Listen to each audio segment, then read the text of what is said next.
Hello, hello, YouTube. It's your boy, Gunches, and we're here back at it again with a little more PvP. This time, doing some more decks. I've gone on many rants before about how I do not like decks. I usually don't like the weapons associated with dexterity in this game. Personal preference, they're not bad, per se. They're probably bad for me, maybe lack of practice, what have you. But I decided I was going to do a little bit of unorthodox dex gaming and see if I could find a setup I really enjoy. And I think I found two. One I feel is a little bit better than the other in terms of 1v1 PvP, and the other one might do a little better in invasions. I'm not convinced yet. I'm not convinced that either will do particularly well in invasions just by how I like to play. But we'll do an invasion video at a later point. This is just a handful of duels to kind of get accustomed to the build. I will find a way that I like decks, and maybe this is it. Who knows?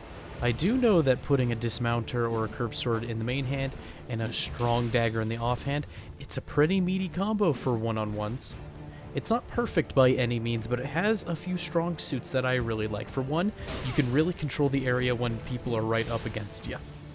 You can start a combo by hitting them with the curved greatsword, and then you can follow up with the knife. If they linger, you can stomp and then do another light attack with the curved sword, and then you can just get in quick knife hits where you feel appropriate.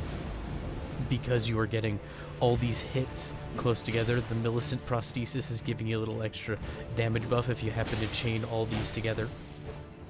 And so it's a fairly good setup. I'm not very good at using the whole inventory on this setup just yet. I forget what I have available. So I mostly focused on two setups. The dismounter main hand with the wakizashi offhand because it's a very heavy hitting dagger.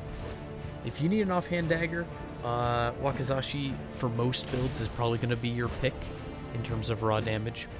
Except strength builds, I think the Cinquedea is going to be a little better, however that is said. And the other setup that you saw me using was Halberd in the offhand and heavy thrusting sword in the main hand, but what you do is you wield the Halberd until you're ready for the heavy thrusting sword. Heavy thrusting sword actually has the sweep upward ability, stamp upward swipe, and I've yet to get it to land, but I do like that it refreshes your poise. And it can be useful for trade. So if somebody's doing something very predictable, a very predictable jump attack or what have you, and you think you can do the spacing, that can be an excellent counter move. I had somebody do it to me, and so that's what inspired me to try to do that combination of attacks. Braggart's Roar is a great offhand Ash of War for when you're just doing physical damage. Dex, strength, I don't think it matters too much.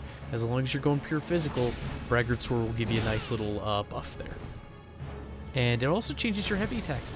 And the heavy attack on the Halberd with Braggart's Roar is no laughing matter. It does a suspiciously large amount of damage. Am I good at landing it? No, but if you can get it to land, kudos to you. I was playing mostly with defensive talismans, but I feel like if you were running a Halberd with Braggart's Roar and you were running, oh, I don't know, the counter damage talisman as well as maybe the charged heavy talisman, you could really chunk some people. I've tried it out a few times before, not too much to get good at it per se, but it hits very hard. And that's one thing I do like about the roars in this game, is they feel like they're quite usable.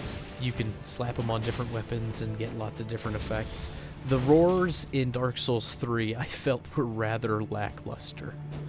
But I suppose to begin addressing the point of the video, was I wrong about Dex? Probably. I assumed I was wrong about Dex from the get-go. So, clickbait-esque title aside, dexterity is just going to take a little more playing with me and a little more getting used to it. I don't want to be stuck in a rut, so to speak. I admire this person for pulling out their shield and going for parries. I feel like I'd be too scared to go for parries in a duel where everybody is laser focused on the other person and they can see parries coming from a mile away. Not too concerned about getting parried as long as you're not playing full-on aggression. That person was a Twitch streamer with a YouTube channel of 300 subscribers, so we're punching up in the world, it seems. But I will say this, it felt real nice to get back into some PvP. I definitely felt rusty, and that's not an excuse by any means, but I still had several good matches, which kind of was a signifier to me that this isn't a garbage build. If I was able to win most of my matches, I had more wins than losses during the part of the afternoon where I recorded this footage, then I felt like the build passed, and I'm starting to think that'll maybe be a litmus test for me, is if this passes the one-on-ones and I have fun with the build, even if I don't win all the time, if I have a good time playing it, maybe then it will be good for the invasions. Not necessarily the setup, but it'll be good for that challenge, because invasions, everything goes out the window. There's no law, there's no order, there's enemies, and there's environments, and there's 3v1s, and all sorts of nasty nonsense. A sort of minutia, if you will. Don't know what this person's plan was, pulling out the longbow. I've seen people be devastating with the longbow in duels, but usually it's because they have light roll and can just leave every situation, no matter what's going on. Do you, dear viewer, ever have preconceived notions? I know I do. One such is when somebody's wearing an outfit like this. I know it gets me thinking of Steelovsky, who is a far better player than I'll ever be, and that's fine. But his troop of fellows who follow him around, they often wear his outfits, and they kind of follow a fashion guideline like this. And I know that a lot of sweaty meta people do that. It's not necessarily his thing, but I associate it with him anyways. I never know what kind of skill level I'm up against when I see it, but I always assume they know what's up because they have good stuff. That's not necessarily true. They might be an average player who just has good stuff, or they could be a bad player who has good stuff, or they're a great player who has good stuff and they're going to stomp me. I don't know. He knows a couple of the basics. He seems pretty good. Maybe I just got lucky. Played in a different style than he was expecting. I couldn't tell you outright. But I have these preconceived notions that show up, and I want to dismiss them and kind of just read the situation as it unfolds and keep my mind open to possibilities. I have a real trouble with tunnel vision when it comes to these fights, and sometimes I forget the basics of just pacing yourself. You don't need to kill them right here, right now, a lot of the time. When you have a great control of the situation, of course, you can get in there and kill them right then and right there. And the other preconceived notion I have is a silly one. It's whenever people have TTV in their name, where I know they are a streamer. And of course, being a streamer means nothing. Anybody can be a streamer. But every time I see it, I go, oh no, what if this person's willing to be performative? What if they absolutely demolish me? Anything could happen. So I need to work on my preconceived notions when it comes to the video games. It's just, it happens inherently, and sometimes it changes my outlook on a fight before it's even begun. Look at this. The burn kills him. Oh my goodness, I felt bad for him. But for those of you who have stuck around this long, we're going to take a glance at the build. That's right, in the middle of the video. I figured it was shorter. Let's take a look-see.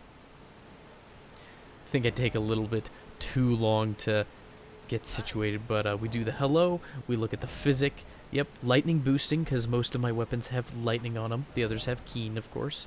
It's a little more for invasions, that physic. You don't get to use them in the duels. Start off as the Vagabond. Pretty standard build. You have some faith to be able to wield other weapons, have a handful of spells, weighing down your bindle. You can equip the +5 Faith Talisman if you need Barrier of Gold in a pinch, which is always very nice to have. Here's my inventory setup. I'm not used to it, but I have it here. I want to eventually get to the point where I up-swap to one of the Zamor Great Swords, Great Curved Swords, to take on a team. I don't know if that's viable. I feel like it's slower than the Stormhawk Axe, so that may not be the best of ideas, but I've seen people choke with it, and it can do great work. But the main setup I liked with this build was dismount our main hand, Wakizashi offhand, you buff the Wakizashi, and you can just control fights that are real close to you. If people are trying to roll around you, you can make them regret it wholeheartedly. And talking about regretting it wholeheartedly, this little clip here is an excellent case study on why hanging out near people when they have Storm Stomp is an awful idea. Even if you have 101 poise, it's probably not going to work out for you if you keep hanging out this long. But I'm able to hit, stomp, hit, and then I can just keep stomping and starting the chain over again. It reminds me an awful lot like the Heisel Vortex back in Dark Souls 3. Where you'd put a Heisel pick in your offhand, and then you'd have like a Murakumo or an Estoc in your main hand, and you could just hit with your main hand weapon, hit with the Heisel pick, hit them with the Soul Greatsword, and then you could, if they stuck around, you could hit them with the Heisel pick again, and another Soul Greatsword. Just wonderful. I love these sort of brawler get in your face and control the area type builds. Another type of thing I need to try out, and I really haven't done extensively, is melee weapons, lots of melee weapons. Punch builds. I want to use the Caestus, I want to use the Starfist. I've seen some people do some hilarious stuff. I know it's not as good as it once was, but I think that is an excellent skill to develop. But I do like that this build has a little bit of utility. I think one of the reasons why I like it over my other attempts at dex builds is because it plays kind of like a strength build, honestly. It feels like it's not too far off in terms of what you're using. This fellow here, though, when I was connecting to him, I saw that his name was in Cyrillic writing, and he was using Cyrillic letters, and we had like 350 ping. I was not optimistic. I'm fighting somebody from Siberia. Our moves are going past each other. We're hitting late lots of the time. People aren't getting stumbled correctly. Not a whole lot you can expect. But we were both giving it a good college try. I was probably being far more aggressive than the amount of ping warranted by any extent of the imagination. But we get the swap. He goes for the blue, and it's game over. You can't roll out of that one with 350 ping if you're drinking your flask. I'm very glad to have a place for Storm Stomp again. I felt like it was really strong when the game came out, and then they changed the whole armor scheme, poise situation, and Storm Stomp kind of fell out of common use when it came to invasions. Now, does it still have a place? Yeah, sometimes it feels a little stronger at lower levels when people are more likely to have less poise. And of course, anybody with over 101 poise can tank through a Storm Stomp. Maybe I'm just bad. That's always a very likely possibility. But in one-on-one duels, where you can make sure you chip their poise a little bit before you Storm Stomp, I feel like it works much better than it once did, which is a very nice feeling. I love being able to chain the attacks together thanks to Storm Stomp. It is a wonderful tool for that exact situation, and I haven't been able to use it in some time since they changed the poise situation. I feel like I haven't been able to get things across. It used to be back in the day that if you had a Claymore and Storm Stomp, you were king of the roost. You could stomp and heavy and stomp and heavy, and if they didn't leave your immediate area, you could make them regret it thoroughly. But I will do some more playing around this so-called scientific process of me finding a deck setup that I like. And if we're going to pick one so far, this has got to be it. I'm starting to enjoy this one. The damage is pretty good. The options are swell. Having lightning pots is wonderful. I do like lightning pots. They're a great tool for punishing people who are doing inappropriate things during a duel, like buffing or healing or what have you. After the initial point, I'm fine with people buffing at first. Heck, I'm fine with people emoting up front. That doesn't bother me none at all. Some people are just so incredibly against the idea of having any sort of emotes. I don't know, I like saying hi before one of us ruins the other's day. I think that's important. A little courtesy. Would I require it by any means or compel it? Nah, that's fine. But a little hello's nice. Now, what I don't like is when people are standing around buffing 3 or 4 times. I think 1, maybe 2 if you're both going for it, sure, but we can dally a little, just not too much. A little friendly goofing off. And this guy, he gets me with the heavy. I always respect the people who bring a colossal sword into the dueling arena. I feel like I would never be able to win effectively one-on-one with a colossal sword in duels where people are sweaty and trying their best. It's just not the weapon for me. And this guy, he's punishing my outright aggression very well. He knows when to keep attacking, and that's something he'll always have over me. Every time. and he just goes for it. I'm able to hit him with a lightning pod because he wants to punish my lightning pod, but he can't.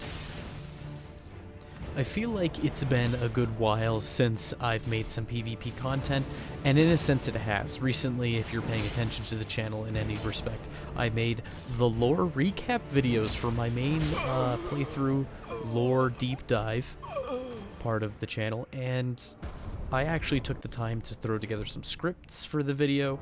I read it all out and made sure that it sounded decent, and I just took some time and basically Spark Notes reviewed the lore up until that point in the playthrough. And that took like 3 or 4 episodes or some such. And it took a lot out of me. It was a lot of recording, it was a lot of planning, there was a lot of lengthy bits. I had to clear a large part of the game to get to a comfortable part where there was a nice stopping point for that sort of experience. And so I've been neglecting the PvP side. And I hope to do a little better in the future and get some more nice clips and have some more good rambles and hopefully give you all some neat ideas about what's up. But I would love to hear from you, dear viewer. What sort of PvP videos do you like to see? Do you like the rants? Do you like the mini podcast nature? Do you like seeing the builds? Do you want them to be more lore accurate? Do you want them to be less lore accurate? Do you want me just to find the neatest bits? Do you want to see more of the failures that I have? I've got a few. You might even laugh at a couple, or you might be sad. I don't know what you're all about. And so any ideas that you have are more than welcome. I love seeing that sort of input. And of course I can come up with my own ideas, but it's nice to hear what the audience wants since I'm experimenting and aiming to please where I can. Gotta love this Omen Killer setup this guy has, though. I saw a setup where somebody was doing, I'm trying to remember what it was, I think it was a bleed build. And they were using 2 Omen Killer cleavers, and they were using it with Storm Stomp, I believe. You can control the fight quite well with Storm Stomp. The jump double attack, if it connects, will absolutely melt people. And of course you have that alternating crouch poke. I respect that. Well, thank you for joining me today. Was I wrong about decks? Probably. Have a good one. Bye.